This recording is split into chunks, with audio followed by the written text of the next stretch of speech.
Good evening, everyone. Welcome to the International Affairs Forum at Northwestern Michigan College. My name is Alex Tank. I'm the director of the International Affairs Forum. It's quite a year so far, eh? Yeah. Well, I was just talking about the snow, that's all. Well, we're so glad to see all of you here in person and happy to welcome our online audience connecting from around the region to our east in Rogers City tonight, as well as folks in New York, South Carolina, certainly out in Arizona, down in Florida this time of year. We've had some folks sign up from Ontario as well, so it's great to see. Special greeting to our satellite partners at the Old Art Building who are gathered there in Leland tonight and for every IAF hybrid event. Let's do our thing and give them a little wave. This is the camera right here. There they are. Well, we appreciate them being there and convening and helping to expand our International Affairs Forum community. I'd like to thank our advisory board, IAF Advisory Board. They're all dedicated volunteers, many of whom are here tonight. The members of our International Affairs Forum student leadership team, you see them around. They're doing some great work on a project here for our April 17th event. So make sure that you mark that date and join us for that. And then other folks from our teams at the Denos Museum Center and the NMC Foundation, all putting a hand in to make these successful events. I'd also like to thank a few groups who have helped us spread the word about this event, and they are Immigration Law and Justice Michigan, Central United Methodist Church, and Unitarian Universalist Congregation of Grand Traverse. These folks all have a connection to the people that this crisis affects, and so we appreciate their support and their spreading the word. Quickly to acknowledge our tech team up in the booth and behind the cameras, led by the unflappable Maria Ulrich, and also the team from Music Hub. These are professionals who are majority graduates from NMC's audio technology program, so we're very proud to have them bringing the live stream to people out there online and bringing you the sound and picture today. Yeah, sure. Yeah. Also want to express deep gratitude to other players who bring you these programs, our invited guests, and I'll introduce them in a moment, and to all of our supporting members. There are 450 of you this year who make this programming possible for students, educators, and our vibrant community of lifelong learners. And I also want to thank our business community members for their support. That's Desmond Liggett Wealth Advisors, Century LLC, and Nicolette Bank. I want to stop and give a hand for that key group of people and our supporters. Thank you. Finally, some folks who've made a significant impact on this programming year. Thank you to our season sponsor, Mercantile Bank.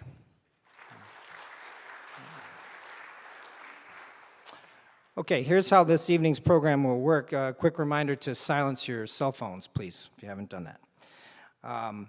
We invite the online audience to submit questions during the Q&A period, which will happen after our moderated conversation on stage. So online questions go through the Zoom Q&A function. For our in-person audience, we've pre-placed question cards. That's good timing for that call. We've pre-placed question cards at the ends of most of the rows, and our excellent volunteers will be circulating around as well. So to make a little riff on our state motto, if you seek a question card, look about you. Okay, we'll begin collecting those cards after the moderated conversation segment, so you can have those ready at that time. Another option is to send your questions via email. You can do that from the in-person audience. You can do it online if you want. It's iaf@nmc.edu. And I'd like to utilize that option just to cut down on the trips up and down of people getting their steps, giving us those cards. Okay, now to introduce our speakers for this evening briefly, because I want to point out that on the website, full bios are there for you to check out. Very accomplished guests we have tonight. Monique Clesca is a journalist, activist, and international consultant specializing in policy, human rights, and development. She's a member of Haiti's Montana Accord Movement Monitoring Bureau. She served as UNICEF Haiti's Advocacy and Communication Officer, leading campaigns on children's rights, and founding a national media network. She co-founded MC Conseils, a communications firm serving Haiti's government, civil society, and international organizations. Previously, she served as United Nations Population Fund representative in Niger and led regional advocacy efforts across 22 countries, launching a movement against child marriage. In Niger, Monique holds the honorific titles Magaram and Tambara and is a commander in the Niger National Order of Merit. Her writing appears in the New York Times, Foreign Affairs, America's Quarterly, and many more. As a speaker and expert, she has addressed Yale Law School and appeared on CNN, MSNBC, NPR, all the letters. She holds degrees from Howard and Northwestern University. And for our in-person speaker, Jake Johnston is the Director of International Research at the Center for Economic and Policy Research in Washington, D.C. He has a BA in economics from Boston University and an MA in writing from Johns Hopkins University. His research is focused predominantly on economic policy in Latin America, the International Monetary Fund, and U.S. foreign policy. He's the lead author for the Haiti Relief and Reconstruction Watch blog, and his articles and op-eds have been published in outlets such as the New York Times, The Nation, The Intercept, Le Monde Diplomatique, Boston Review, and Al Jazeera. He's the author of Aid State, Elite Panic, Disaster Capitalism, and the Battle to Control Haiti, which is available for purchase here tonight from our local booksellers, our book partner, Brilliant Books. Finally, our moderator, Mike Leonard, served in the Marine Corps for 37 years. During that time, he held 13 separate commands. In 1995, he deployed to Guantanamo Bay, Cuba, during Operation Sea Signal, where he led the Joint Task Group responsible for the operation of camps housing over 50,000 Cuban and Haitian migrants. He was the Chief of Staff of the U.S. Southern Command in 2004 during the Haitian coup d'etat. His last tour before leaving the Marine Corps was command of 7 Marine Corps bases west of the Mississippi, and Mike serves as a co-chair on the International Affairs Forum Advisory Board. So please give a warm International Affairs Forum welcome to Monique Clesca, connecting from Paris, Jake Johnston, and Major General Mike Leonard.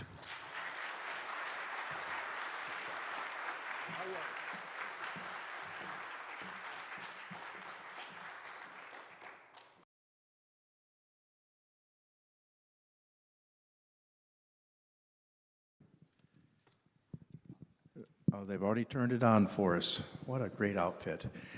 Well, first off, Jake and Monique, thank you and welcome. I wish that we could welcome you in person, Monique, to the beautiful and somewhat snowy Traverse City, Michigan. Our audience all knows that they braved the snow here. And I want to give a particular thank you to you, Monique, for staying up so late. I will tell you that it's +7 in Paris. You're in Paris, aren't you, right now? Yes, yes. Yeah, yes. so it's +7, which is, if you want to do the math, it's way past our bedtime. I'd like to start with giving Monique an opportunity to talk to us a little bit about what is happening in Haiti today. I think it's important as a scene setter for her to describe, if you could, Monique, in 3 or 4 minutes of just, you've lived there, I think you've been there quite recently, and if you could just please give our audience an opportunity to understand what's going on there for the average person in Haiti today. Okay, thank you. Thank you very much for the invitation. I'm very honored to be there with you and also with Jake Johnson. Thank you very much. I live in Haiti, except that now I'm in Paris because I couldn't go back home. I have 2 tickets from American and from Sunrise my flights were canceled because gangs shot at 3 airplanes, and so the airport was closed, at least to international traffic. Now, what is going on in Haiti today? It is a situation where the state has basically collapsed and armed gangs control overwhelmingly the metropolitan area of Port-au-Prince, which is the capital city of about 4 million people. So armed gangs control about 80 to 90% of that area of about 4 million people. Massacres are committed practically every 2 weeks now, and they gain more and more territory. There is also a northern area, the Artibonite, the Rice Valley, that is also mostly controlled by gangs. So you have the rest of the country that functions a little better. But of course, the economic situation is dire for everyone. And according to the UN, there are close to about 1 million people who are in need of humanitarian assistance. That is a lot. That is close to 10% of the population of Haiti. We're about 12 million. So a population, about 50% women. So when we say they are in dire need of humanitarian assistance, that means a lot of them are displaced because the gangs have taken over their neighborhoods, or the gangs are about to take over their neighborhoods. That is one aspect. Secondly, a lot of them don't have anywhere to go. So they have taken over sometimes government buildings, sometimes school buildings, and some of them are in the streets. And that means that a lot of children are not going to school because they are not able to go to school. They are in the camps, or they are in places outside, or their parents don't have the means to send them to school. And that also means that there is hunger. There's a lot of hunger. So that is something that is a dire. We can't say there is famine because famine has to be declared by the World Health Organization, but there is significant hunger going on, and there is also significant sexual violence that are going on against girls and women in various ways. One of them is that when the gangs take over the territory, they usually also attack the girls and the women, collective rape. So that means actually the gang rapes. Multiple men are attacking a women, and sometimes in front of their children and in front of their companions, and also in the camps. When I say camps, it's a way of talking about it because it may be a government building, it may be a former school where people are camped out. There are serious risk of sexual assault for the girls and for the women in this situation. Now, in terms of governance, very quickly, there is a governance system of nine people who are there who constitute a transitional government, but they've been there for 1 year. But the security situation has worsened since they have been there. So there is a lot of question that we are asking in terms of why are they still there? What purpose are they serving if they are there? At this point, there is a massive corruption scandal that they are part of. And when I say they are part of, there are three who are identified as part of that, but all nine of them are showing their solidarity to the three. So that is one aspect. But a couple of things that I want to mention before I finish with this kind of introduction is that lately, and I would say the last 11, 12 years, that Haiti has seen what you call a kind of mafia state where the economic elite has put together with the political elite, and they govern Haiti along with the gangs. And sometimes we talk about the gangs with sandals and the gangs with suits and ties to really kind of explain this aspect of the economic elite and the political elite that really have a strange hold on the situation. And the last aspect I want to talk about is this aspect of the fact that government has not been able to provide services for the population. So there is really what you would call a kind of rupture of what is a social contract. What is a social contract usually is that people vote in leaders, and then the leaders in turn provide services and guarantee them a kind of at least minimum a living arrangements, if I can call it, and rights that can be fulfilled: health, education, welfare, housing, water, etc. And there has not been that. So that is one aspect: massive injustice.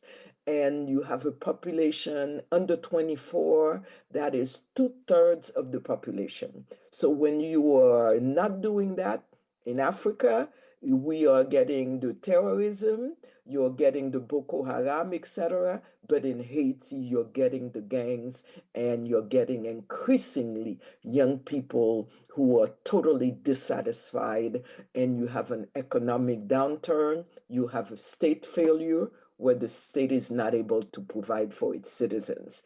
In terms of introduction, I think that is sufficient to show that there is a calamitous situation on the ground. It is a catastrophe on the ground, and we are suffering in our skin, we are suffering in our bodies, we are suffering in our minds and in our souls.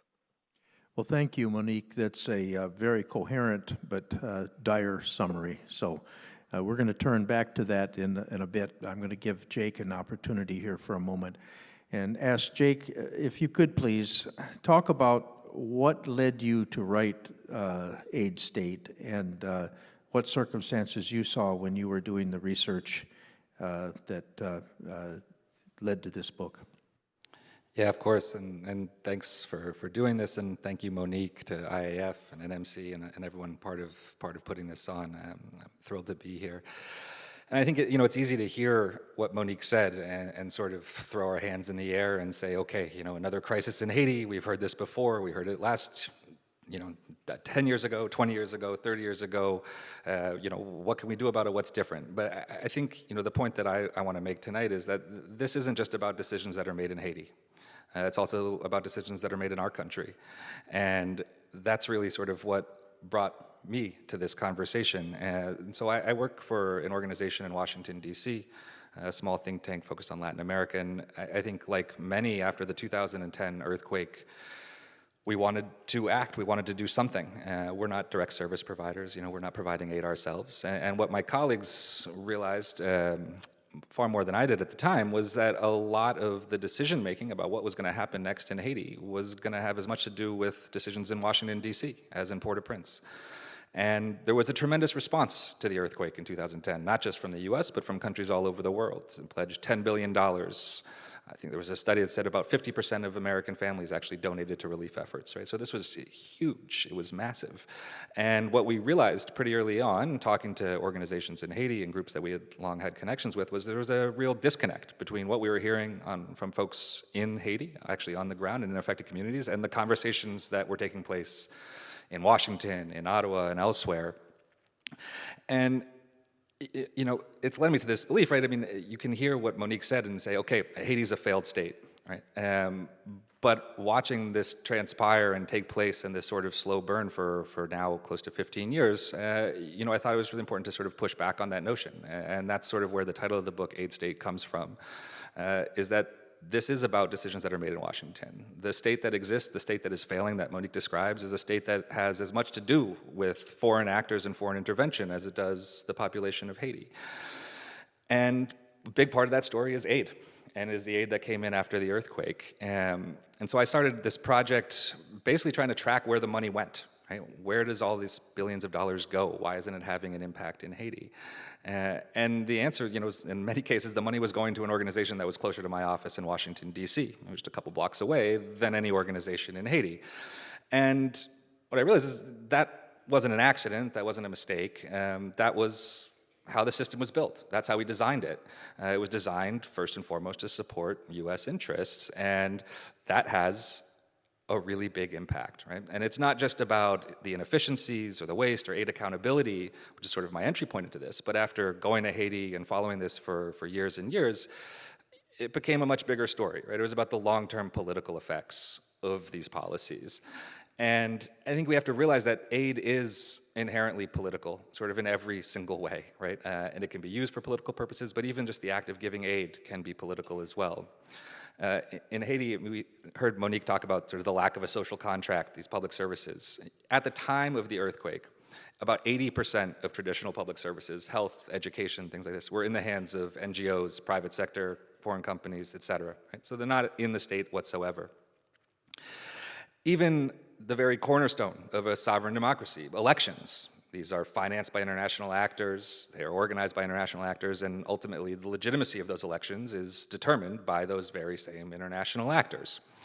And what this has meant for Haiti is it has really just sort of deepened the chasm between the state and the nation, between the people and the government.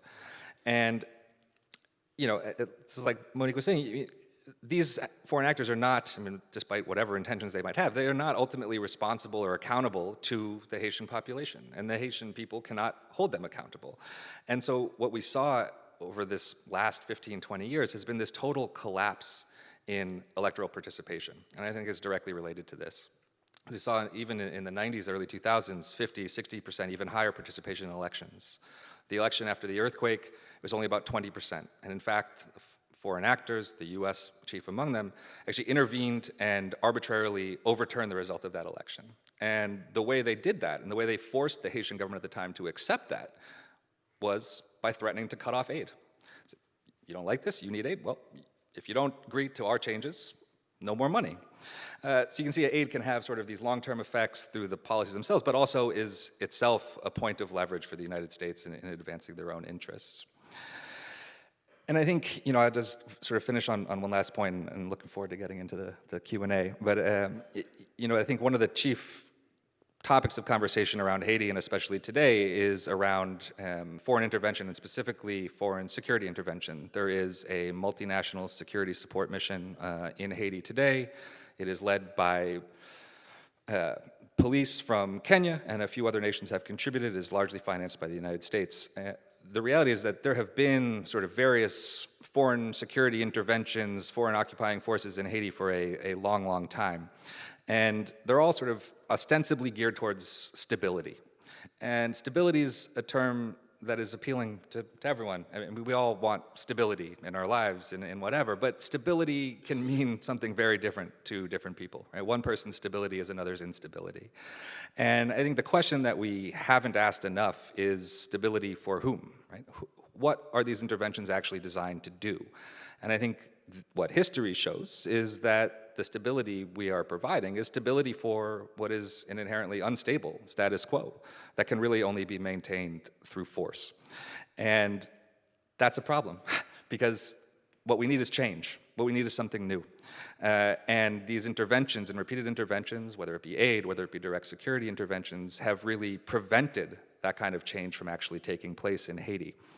And so I see the sort of current situation in Haiti as the tension over a choice between two paths, either putting the train back on the tracks, sort of getting things back to where it was a few years ago and saying, okay, you know, good, we can go have another 20% turnout election, check a box, we've got a democracy, move on. Or what I think I've certainly heard from the Haitians that I am speaking with is to try and build something new.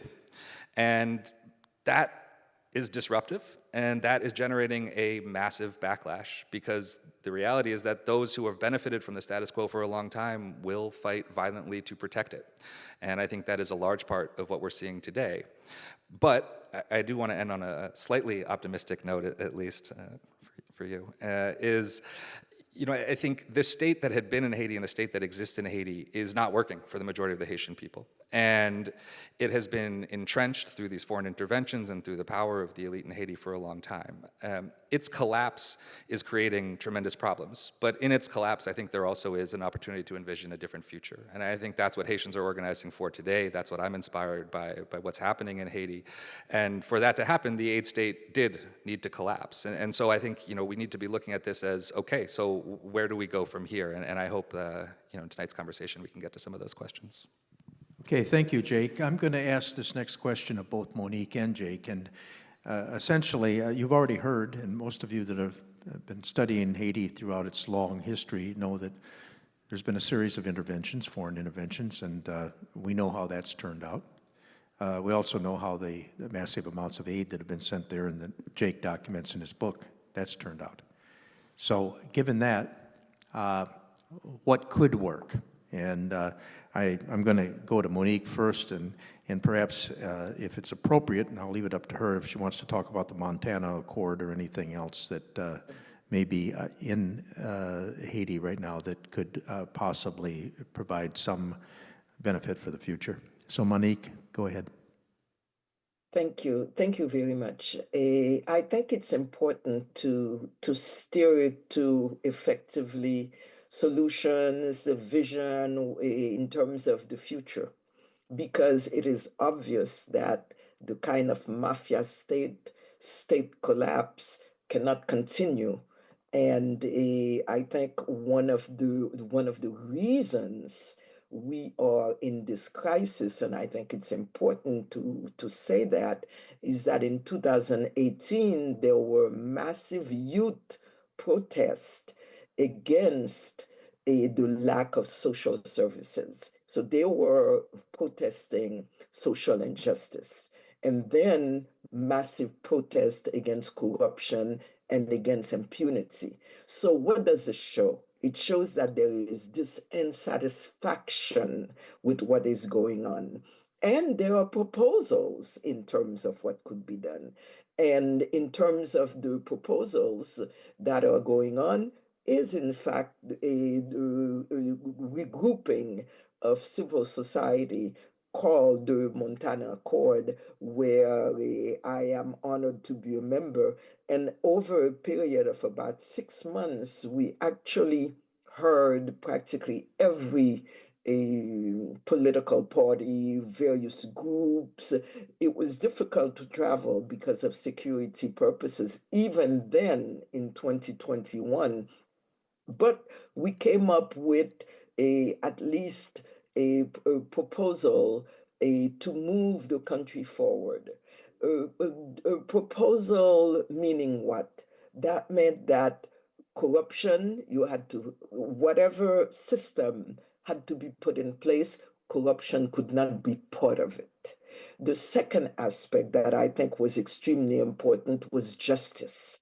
And practically everyone we heard talked about the need for justice. It is very difficult to have a democratic state if you don't have a justice system that works. And practically everyone talked about the need to have a functional justice system that is working. And the justice system is pretty much the same way that everything else has been going on in terms of collapsing. But there are certain elements that could still work, but it is a need. Now, the one other aspect also is I think Jake talked about a sovereign state. And I often talk about that also, and people tell me, no, but decisions are made in Washington, D.C. But I think it is, if I can use a metaphor that perhaps is not a pleasant metaphor, but it is like an addict, and you keep on enabling that addict going forward. Okay, you can have syringes free, you can have the drugs free, you can have the methadone, etc. But at a certain point, he or she is going to have to stand on his and her feet and say, it is time for me to let go of all of this and to move forward on my own. And I think that is the struggle that we are in. There is a resistance to the corruption. There is a resistance to the social injustice. There is a resistance to the impunity. There is resistance to all of that that is bringing us down.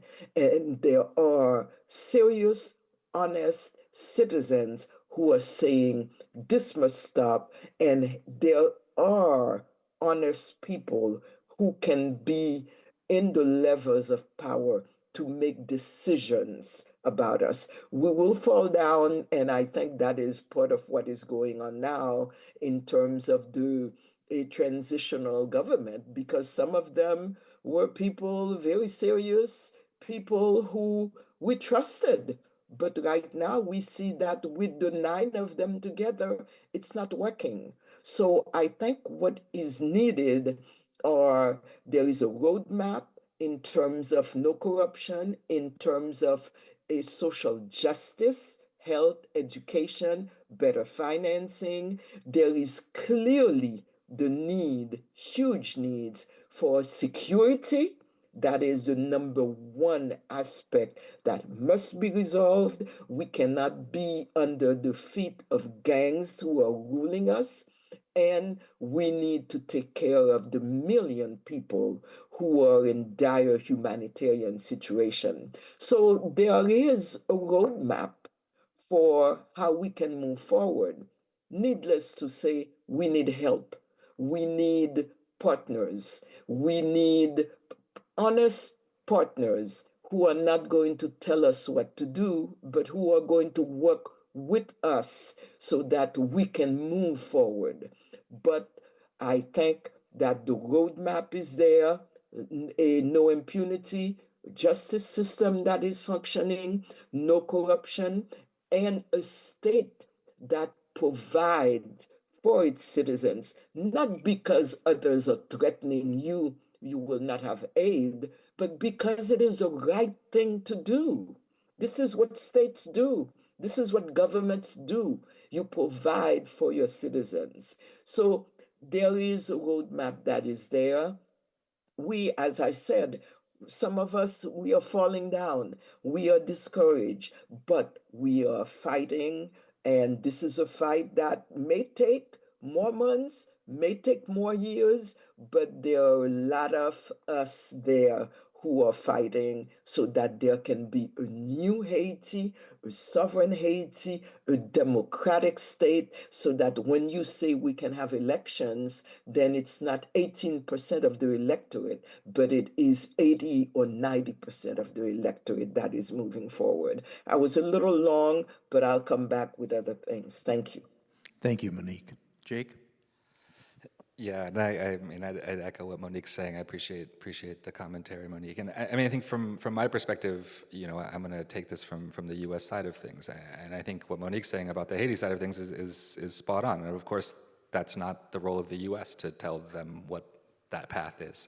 But I think there are changes that the U.S. can make in its policy that will, at the very least, stop doing harm and hopefully actually be able to support Haitians in their own struggles, like Monique was saying, and not to sort of try and determine that future. And so, you know, for me, I write obviously a lot about the aid industry in general, and I think, you know, obviously this is a topic of much commentary right now, and we can probably get into some of that a little bit later, but there are just basic changes that we can make in how we interact with the world and this kind of support that we provide the world that I think will provide tremendous change in that relationship.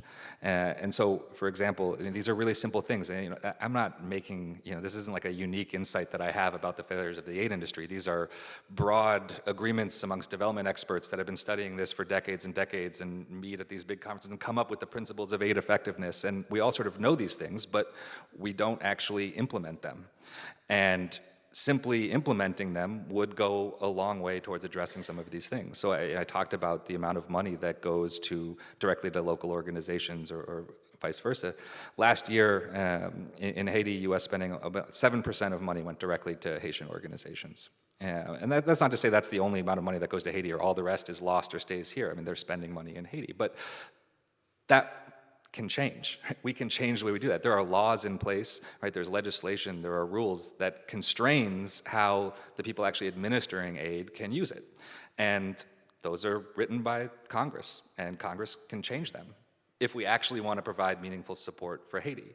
And this is really pretty simple. I mean, the people who have the best idea of what they need and how to spend the money are the people who are actually affected by what's going on, right? It's not somebody further away. So the further you get away from that in terms of who's making the decision, the least effective or the less effective it's going to become. And so I think, for one, the US can change the way we actually provide aid. And I think the other thing is to actually let Haitians determine their future. And this is something we've seen repeatedly, either overturning election results, direct support for coups d'etats, et cetera. And it's not just about that intervention itself, but also, again, the long-term implications of that. And so I think right now we have a situation where much of the political class in Haiti is as responsive to international concerns, and predominantly here we're talking about the United States, as the Haitian people.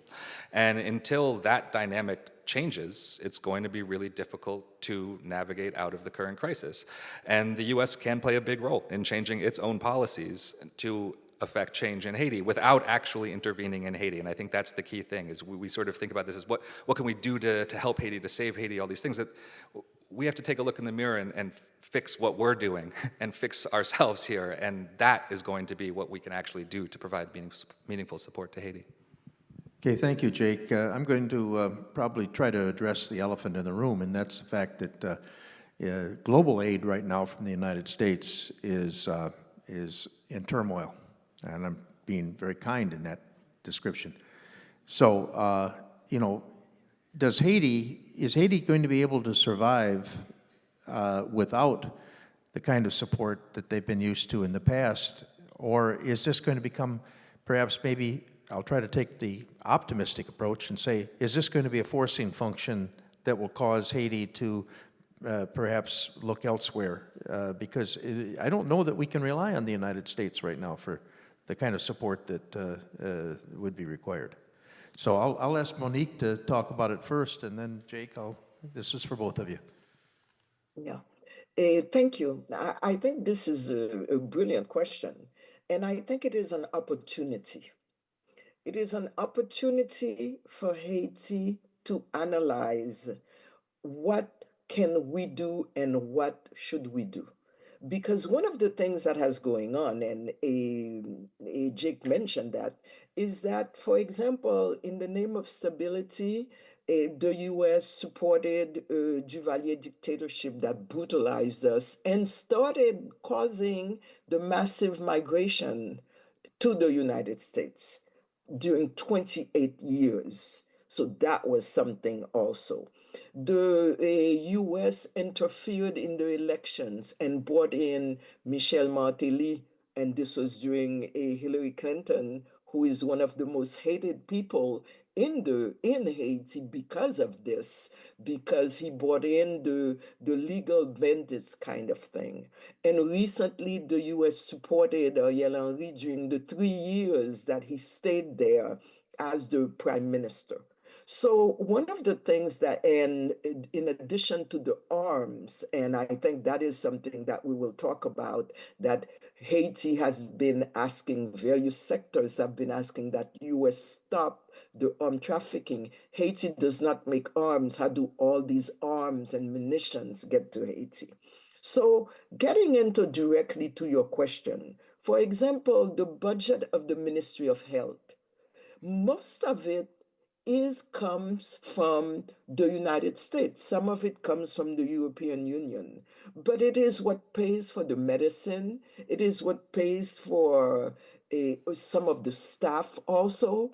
Now that there is none of that is coming, I think it is something that is extremely important, because basically Haiti has signed on in terms of aid effectiveness also, and some of the United Nations quotas, to put about 20 to 25% of its budget into a health. But it doesn't. So I think it is an opportunity to say, what can we do with our resources? What is the most important aspect that we can finance rather than having the United States say, okay, you must put this money into this particular program, even though most of it does not come because you must have a US American specialists who are coming. You must purchase American cars. Some of the money in terms of consultants, they must be Americans. This is taken in consideration, but I think it is an opportunity for Haiti to revise how it does business so that it is Haiti from its national budget. It may be small, but this will be one of the ways when we can regain part of the sovereignty. And it is the same aspect also in terms of education. You cannot leave your education system to the NGOs, the public system. I am a child of the public system in Haiti. When I was growing up, the public system was the most efficient and it was widespread. And I think it is a time when we need to sit down and reflect on this.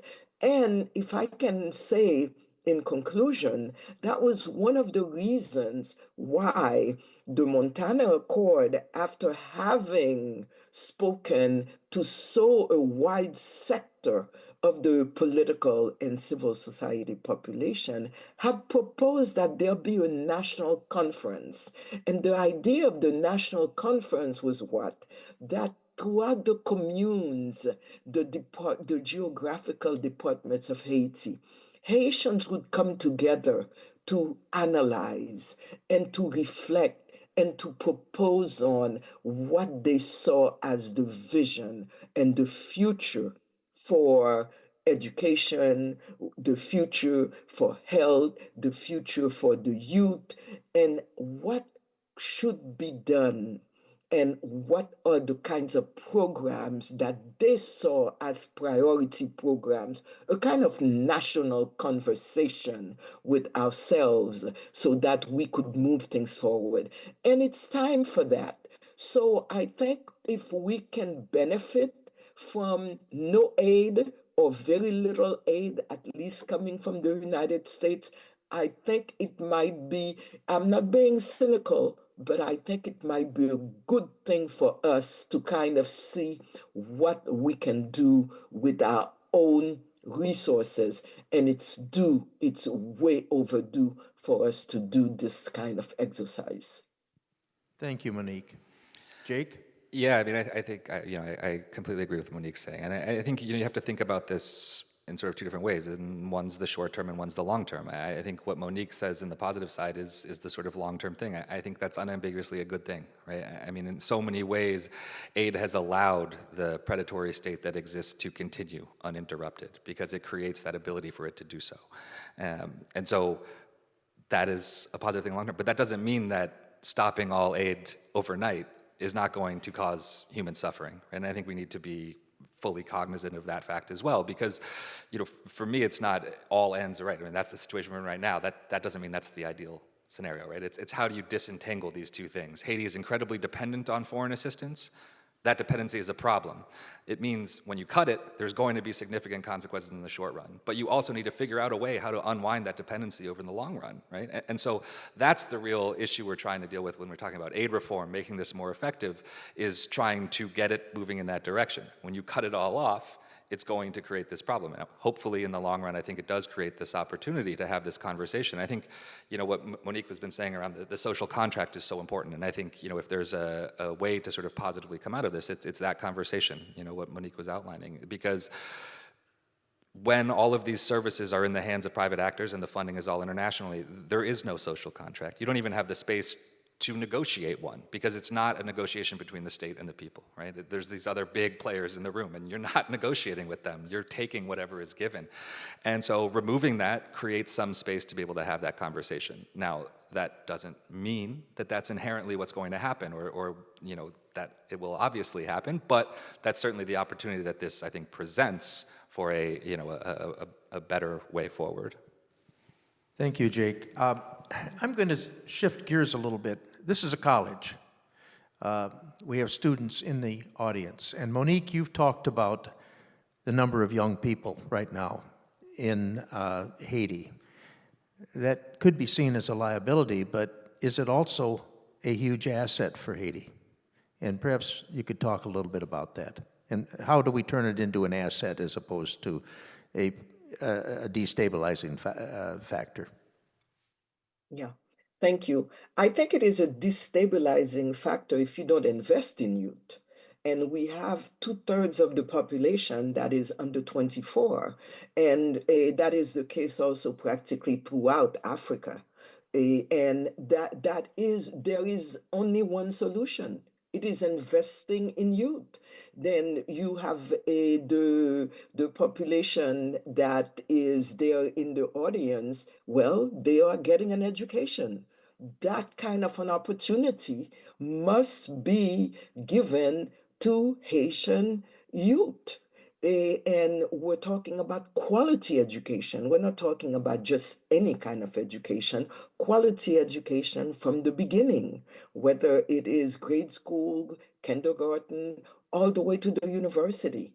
And also job training. Some of them may not be able to go to university, but you need professional schools steering them perhaps after high school so that they can get professional a kind of training, investing in health so that you can have a healthy population. You cannot think that you can invest in the future if you don't have healthy children. They are vaccinated, they are fed properly, they have food when they go to school. So these are the kinds of investments that are absolutely necessary to turn youth into assets. And this has been done. We see the tigers in Asia, the Singapore, etc. This is what they have done. To see their population, their youth population, as the major resource that they have, and you invest in their health, you invest in their education so that they can be citizens that can provide. Because where there is injustice, we have seen the other side of the coin. I have seen it certainly working in Niger for 4 years, where you don't invest in them, then they go into the terrorism aspect. And it's the same thing in Haiti, then they become a liability. So investment in youth, health, education, job training. And also, may I add, one of the things that I have been saying for at least the last 3 years when people were talking about, well, let's bring military in or foreign intervention, is there are possibilities in terms of training youths, whether it be the kind of scouting, whether it be in terms of some basic kind of group organizations, so that they can provide support and even vigilance for the population in different neighborhoods. And I'm not talking about arming them, but I'm talking about some basic civic education, some basic transformative change kind of agenda that can be spread around in various neighborhoods, in various areas, in various geographical departments. So to me, it is investing in youth in very significant manner, health, education, job training, and the kind of civic engagement so that they can be part of the solution and not part of the problem. Thank you, Monique. And before I turn it over to Alex, Jake had something he wanted to add here. Yeah, I just want to throw out a few things. I mean, just sort of practically, right? We're talking about the number of people under age 24. The last election in Haiti was held in 2016. So the implication of this is that, right, and that was only 18% participation. So you're talking about the majority of Haitians never having actually participated in a vote, right? And we're talking about the control of gangs, of armed groups, controlling all the capital. UNICEF estimates about 50% are minors. Right?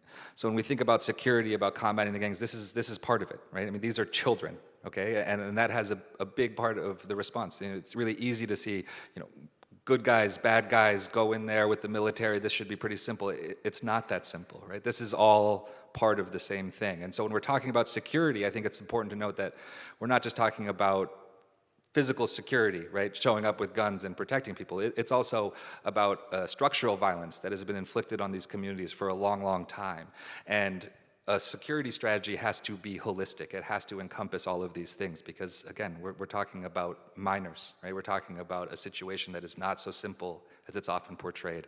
And so I just want to sort of add that to sort of the context of what that really means of having a population that young and how it's affecting the situation today.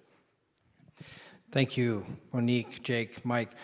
Time for the audience to get into the action here, and it is always the point where I feel like this program is too short, so we'll keep it moving. First, we'll start with, again, the online audience can submit through the Q&A function. In person here, you can email iaf@nmc.edu or get your question cards collected by our volunteers here.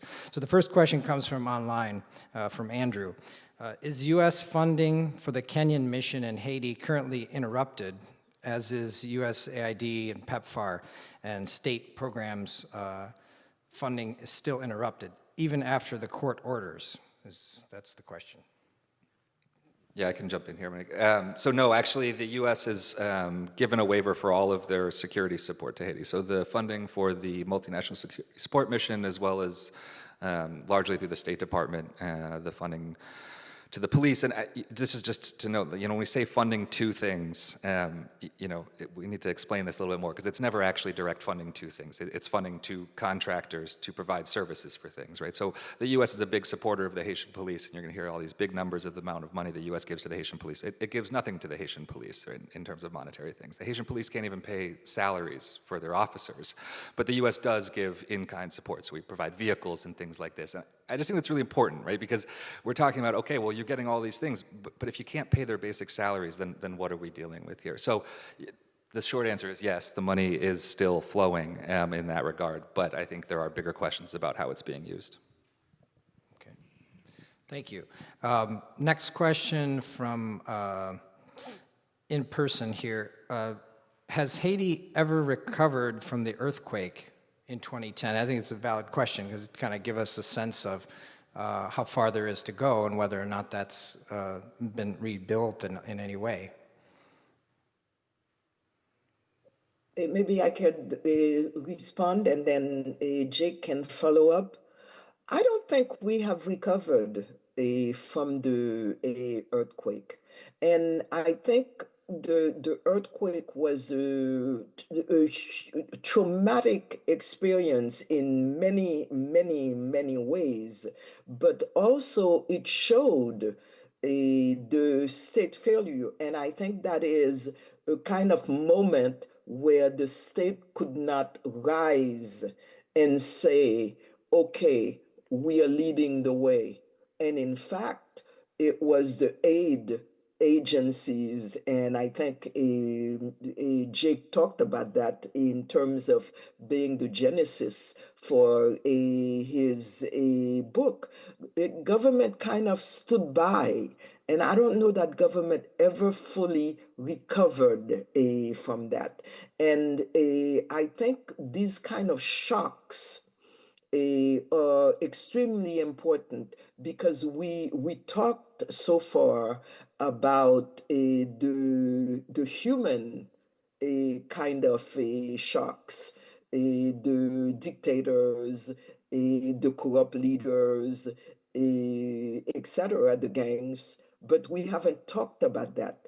And that was a huge natural shock. That was also followed by another earthquake a few years later in the southern area. So basically, in terms of schools, in terms of health, in terms of people rebuilding their homes, rebuilding what little wealth they have, no, I do not believe that we have recovered totally from that. Yeah, I mean, I would almost go further. I mean, I think in a lot of ways, the crisis of today is a result of the response to the earthquake, which is to say that, Haiti is not what it is despite billions of dollars and despite this reconstruction effort, but this is the sort of natural result of the reconstruction effort. And just as sort of a data point, right? I mean, the peak after the earthquake, right? This was a massively devastating earthquake, right? At least 60,000, upwards of 200, 300,000 people died in the earthquake, hundreds of thousands of homes. And at its peak, there was about 1 million people displaced in Port-au-Prince. Today, there's close to 1 million people displaced in Port-au-Prince from the violence. I think that kind of tells you what you need to know. And that violence is not, a new phenomenon. That violence is itself a direct result of the failures of the reconstruction effort. So I think this process is obviously ongoing. And I think, there was a period after the earthquake when it looked like things were sort of okay, right? I mean, things were getting better. And I talk a lot about how, okay, with $10 billion, and obviously not all of that is getting to the ground, but some of it does, and that has an impact. And there was money flowing for a few years, and that made a difference. And as soon as that money dried up, it sort of revealed that nothing had changed, right? That the underlying sort of structures remained and maybe had even been weakened. And I think that's really sort of where we've seen this come now. I mean, just forget the earthquake from 2010, per capita income in Haiti today is lower than it has ever been. Okay, I mean, like going back to when we have data, so like 40 years, 45 years. During the height of the embargo on a military junta in the early 90s, the average Haitian was better off financially than they are today in Haiti. So this is not just a failure or a recovery from 10, 15 years ago. I mean, this is a failure of 30 plus years of democracy and what it has meant and delivered to the Haitian people. That's the sort of longer term developments and failures that we're talking about here. Could I add something?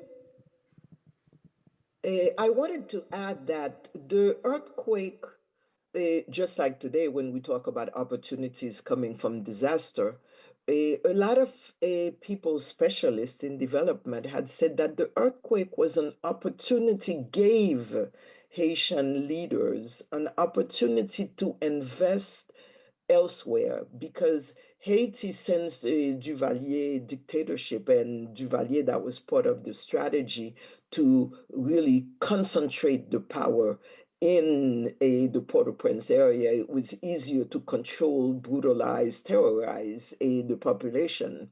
So really kind of stopped and they closed most of the ports in Haiti. So Haiti, the rest of the country was kind of cut off and you had to go through Port-au-Prince. And one of the ideas in terms of coming from the earthquake was it could give an opportunity to truly decentralize and invest in other areas, whether it be in the north, whether in the south, in the southwest, in the southeast area, and even in the Grand'Anse area. And because a lot of the population that perhaps was not directly affected by the earthquake went home. They left and ran away from the Port-au-Prince area, the ones that could. And it was given an opportunity that could be done, those kinds of investments in other areas, but it was not done. So it was a lost opportunity. And so I think also that is one of the calamities from not being able to learn and seize the opportunity to move something forward. And we are paying that because right now we are in a situation where Port-au-Prince is locked in by the gangs, and only the northern area is really able to communicate with the international community. So we have gone back. Thank you, Monique. This next question comes from our group satellite partner at the Old Art Building in Leland, and it follows on your point about gangs and violence and the security circumstance. Are there any formal attempts to bring gangs together in conversation and dialogue to help solve the issues? Well, if I can take that first, I think Jake perhaps has a different idea than I. I don't see how we can sit down with people who are gang raping us, people who are massacring us, killing us, enrolling children, and then cynically telling us that they have a coalition called Living Together. This is definitely not living together. This is terrorizing us. This is killing us, raping us. And I am repeating it because it has been happening systematically. So we are certainly, a lot of us are against this, bringing these terrorists to the table, who really recently said they are a political party, but there is no political agenda other than killing us and raping us and doing, really negating all the gains that we had made, or that families have made. So, no, we do not see it as an option. And I think it's kind of interesting. Today, I participated in a meeting where that was one of the things, and I was very shocked that that was kind of one of the solutions, one of the options that was put forward, is that to set up negotiations with the gangs. And one of the things I think, in terms of negotiating with terrorists throughout the world, whether in Asia, whether it's Latin America, whether it is in the Arab regions, usually they have a political agenda. It is a political agenda that is put forward, and then you cannot have it. Then you go into a violent state. There is no political agenda with these people who have been terrorizing us for the last 10 years, and increasingly so in the last 5 or 6 years. It has, the only agenda has been a really negating us. And there is this scorched earth agenda, which is, once they get somewhere, they burn, and they burn people alive in their houses, and burn houses, and enroll children. So I really do not see what we can gain from sitting down and talking to them.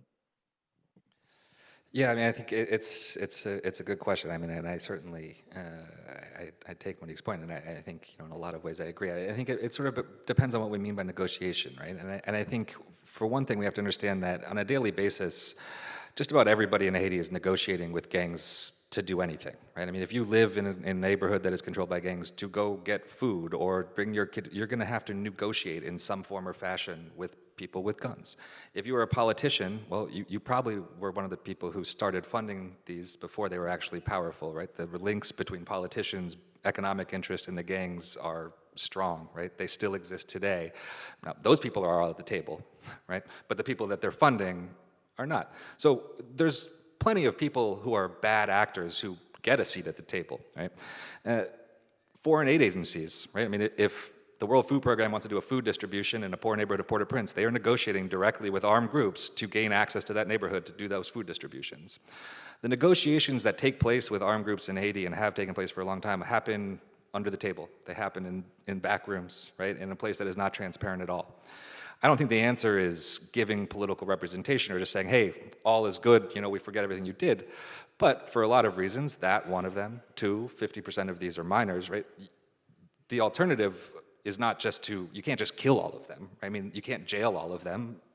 There aren't even jails. The jails were all broken into and people freed last year, right? So there does have to be something, right? Whether we call it a negotiation, transitional justice, a peace process, and the particulars of that will be largely up to Haitians to determine who gets a seat at what table and what the repercussions are. But there does have to be something, right? There has to be some process.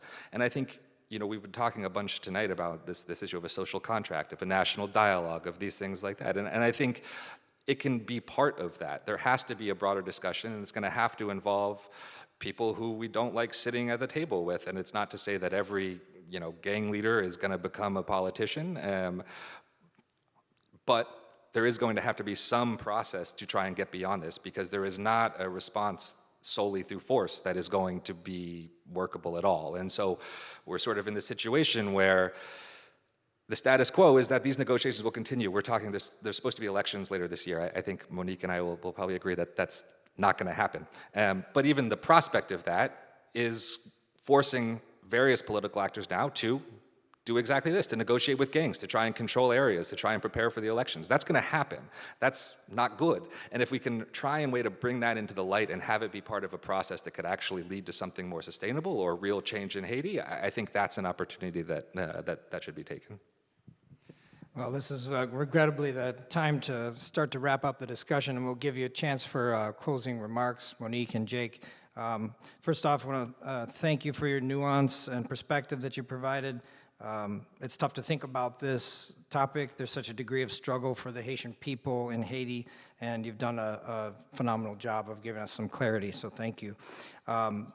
Next up at the International Affairs Forum, I'll be very brief. On March 20th, we'll talk about the blue economy with John C. Austin, one of the originators of the concept of the blue economy, along with perspective from Frank Edward-Gijic, environmental activist and executive director of the United Tribes of Michigan, as well as John Lechko, director of NMC's Great Lakes Water Studies Institute, a program which is helping equip future technicians and leaders of the blue economy. Next week is our 12th annual Academic World Quest competition. We have 120 students competing this year. That's 25% increase from last year, from 8 area high schools. It's a quiz bowl competition on global affairs. It's happening at the Haggerty Center. Special thanks to Jimmy Johns and Traverse City Record Eagle as sponsors there. Okay, I want to turn it back over to you. I have one more question, which is an audience question, so it could be used as closing remarks as well, and I'll read it. It's from Ari, from our student leadership team.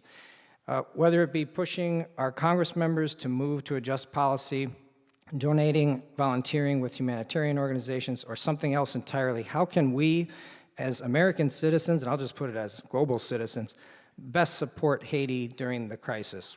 What can we do? What is reasonable to expect any average person to be able to do? We'll start with Monique, please. Thank you for this opportunity, and really thank you. I really enjoyed and appreciated the questioning and the organization of all of this. I think it is on the side of global citizens, it is to be watchful in terms of where your money is going. In terms of particularly in the US, I think, as I mentioned, in terms of arms, to really remind people that Haiti does not make arms, and how come there are so many arms that are coming into Haiti.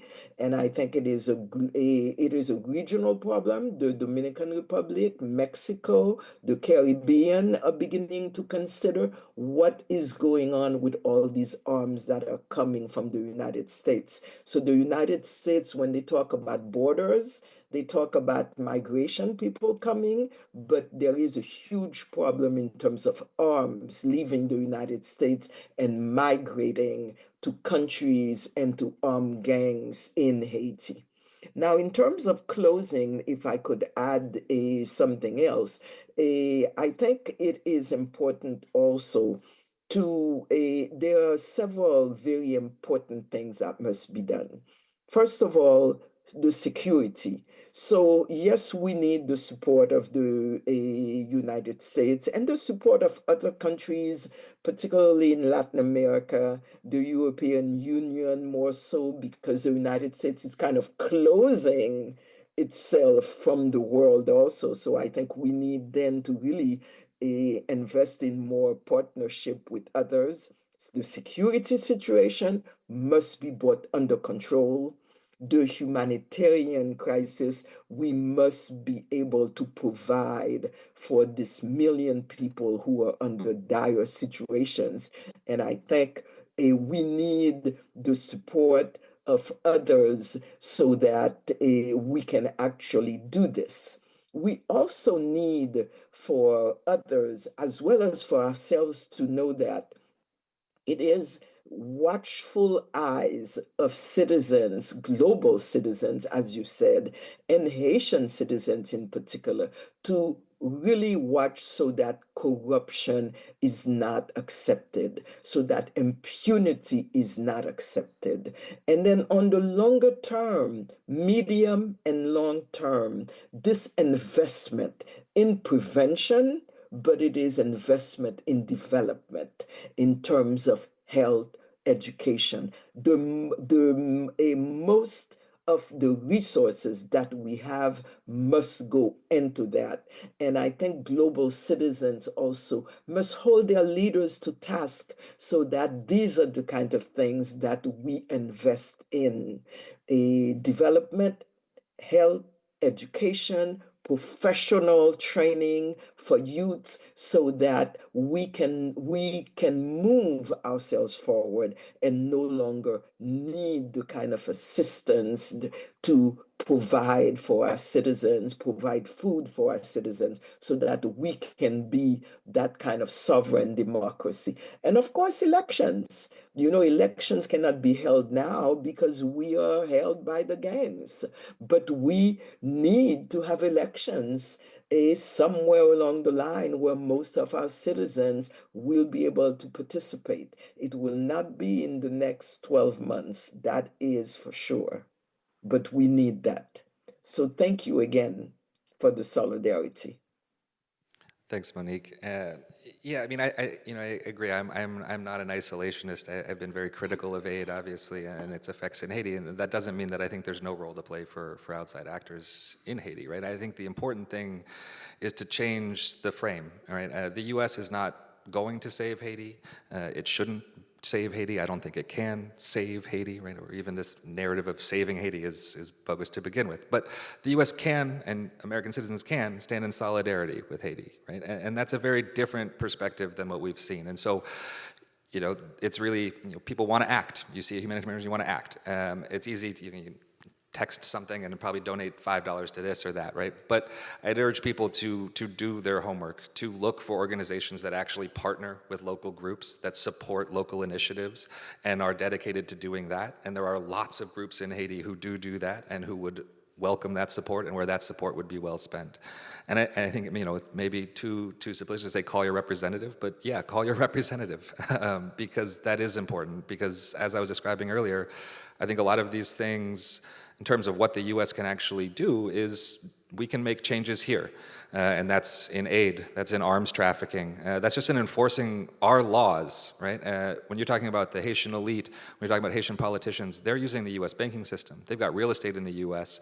The guns are coming from the U.S. We haven't even talked about drug trafficking tonight, but that's a big part of this entire narrative and what's happening in Haiti too. And so there are a lot of ways that we can urge our government to act that is not directly intervening in Haiti or playing politics in Haiti, but is just enforcing our laws here, doing things here and changing the way we do things that is going to have a big impact. And that takes people caring about it. It takes people calling the representative and saying, this is what we want to see happen, right? And they care about it. It's actually pretty amazing. I mean, I work in Washington, and the only thing that really can move an office is when constituents call their representative, and it doesn't actually take that many people calling to get a representative to do something on that issue, and so you can play a big role in that regard. And I think the more that we have awareness around these things and are shining a light on these, these aren't going to be changes that happen overnight, but I think that's what it's going to take for the long term. Thank you, Jake. Monique, thank you very much for the late evening and all the incredible expertise you provided. And Mike, thank you very much for your expert moderation. And Jake, thank you for being here with us and providing us insight into all your research and your insights. Until we see you all again, we encourage you all to support as members and tell a friend what you're learning here. You can be part of the college and IAF's community of global citizens, now in its 31st season. That's thanks to your commitment and your dedication to our mission. One big, warm show of gratitude for Jake and Monique and Mike.